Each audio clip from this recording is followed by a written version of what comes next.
অবশেষে কঠিন একটা খেলা দেখিয়ে দিল আমাদের অন্তর্বর্তী সরকারের প্রধান উপদেষ্টা ডক্টর মোহাম্মদ ইউনূস। ইতিমধ্যেই হয়তো আপনারা সোশ্যাল মিডিয়া যারা ব্যবহার করেন তারা জেনে গিয়েছেন সেনাবাহিনীর হাতে কিন্তু একটা সুপার পাওয়ার দিয়ে দিয়েছে। আর এটাই হয়তো সাধারণ জনগণ চেয়েছিল, যেটা অবশেষে জনগণের দোয়া কবুল হয়েছে বলতে পারেন। আপনারা পাশে দেখতে পাচ্ছেন যে বিচারিক ক্ষমতা পেল সেনাবাহিনী। দেশে নতুন করে স্বাধীন হয়েছে প্রায় 40 দিন পার হয়ে গেছে। শেখ হাসিনা সরকার পতনের পর 40 দিন যখন পূর্ণ হয়েছিল তখন একটা 40 পালন করা হয়েছিল। সেখানে মধ্যভোজের আয়োজন করা হয়, অনেক খানাপিনাও হয়। মানুষ মারা গেলে যেভাবে 40 দিন পর একটা আয়োজন করে সেই আয়োজনও করা হয়েছিল। যাই হোক, যেটা বোঝাইতে চাচ্ছি যে দেশের পরিস্থিতি যেন লাজুকের দিকে যাচ্ছিল, দেশের পরিস্থিতি যেন ঠিকঠাক হচ্ছিল না। মানে চুরি ডাকাতি এগুলো থামছিলই না, একজনকে হুমকি দামকি দেওয়া, মানে নানান কিছুই কিন্তু দেশে অরাজকতা চলতেই ছিল, তাই না? তো এইভাবে তো আসলে একটা দেশ চলতে পারে না। ডক্টর ইউনূস সাহেব একজন সাদামাটা মানুষ, এটা ভেবে অনেকেই তার দুর্বল পয়েন্টে আঘাত করে তারা চাইছিল যে দেশের ভিতরে আবার একটু ক্যারভা লাগাইয়া দিলেই হয়তো আবারও নতুন করে আমাদের আপাকে নিয়ে আসা যাবে।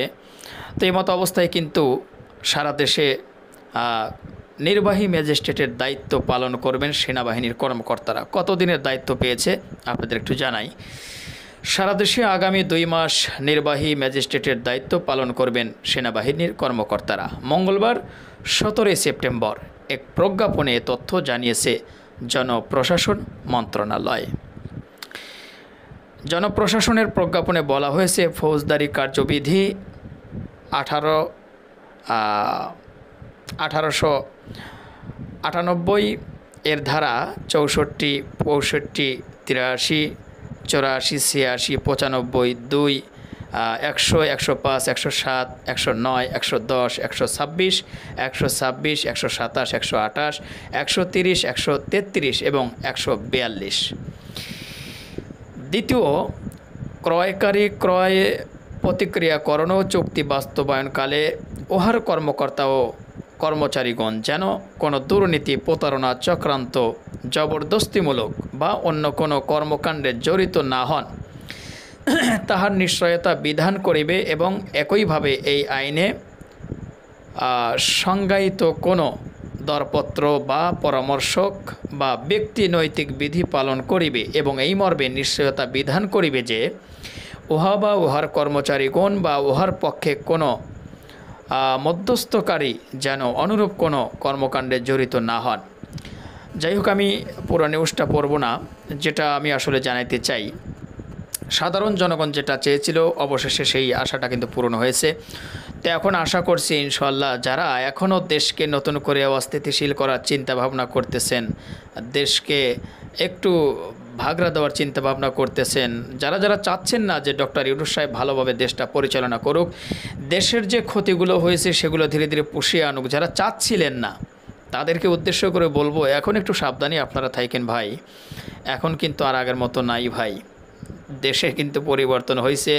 নতুন করে সেনাবাহিনীর হাতে যেই ক্ষমতাটা আইছে, এবার উল্টাপাল্টা করবেন তো ভাই কট খায়া যাইবেন যে কোনো মুহূর্তে। তাই ভাই বলবো, আপনি যে দলেরই হন না কেন, আপনি আপাতত চুপ থাকেন এবং দেশ ভালোভাবে গড়ার জন্য পারলে সাহায্য সহযোগিতা করেন। পারলে আমাদের বর্তমান অন্তর্বর্তী সরকার ডক্টর মোহাম্মদ ইউনূস সাহেবকে একটু সাহায্যের হাত বাড়িয়ে দেন, একটু সাপোর্ট করেন। অন্য চিন্তাভাবনা বাদ দেন ভাই, ওই হাবিজাবি চিন্তাভাবনা করে আমার মনে হয় আর কোনো লাভ হবে না, অসম্ভব ভাই, ইম্পসিবল। তো সেনাবাহিনীর প্রতি আমাদের শ্রদ্ধা রইল।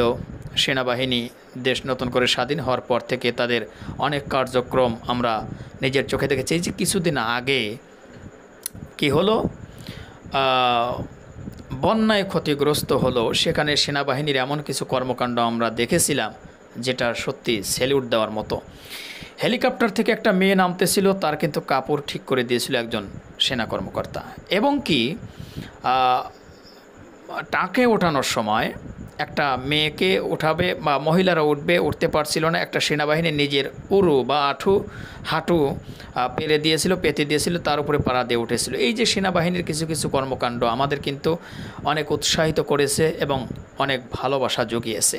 তো সেই সেনাবাহিনীর হাতে ইনশাল্লাহ ম্যাজিস্ট্রি পাওয়ার চলে এসেছে। আশা করি ইনশাল্লাহ আমরা ভালো কিছু দেখব, দেশটা আবারও ইনশাল্লাহ ভালোভাবে চলবে, এই আশা আমরা কামনা করি ইনশাল্লাহ। আল্লাহ পাক আমাদের সেনাবাহিনী ভাইদেরকে দেশ ভালোভাবে এগিয়ে নেওয়ার জন্য এবং বর্তমান অন্তর্বর্তী সরকার সহ যে সমস্ত উপদেষ্টারা রয়েছে সকলকে যেন আল্লাহ তাআলা আমাদের দেশকে ভালোভাবে এগিয়ে নেওয়ার জন্য যেই প্রচেষ্টা করা দরকার সেটা যেন আল্লাহ তাআলা তাদের করার তৌফিক দেন। আমিন। ভালো থাকবেন, ভিডিওটি শেয়ার করবেন আর আমাদের এই নাসির অফিসিয়াল পেজ নতুন হলে ফলো করবেন। আল্লাহ হাফেজ।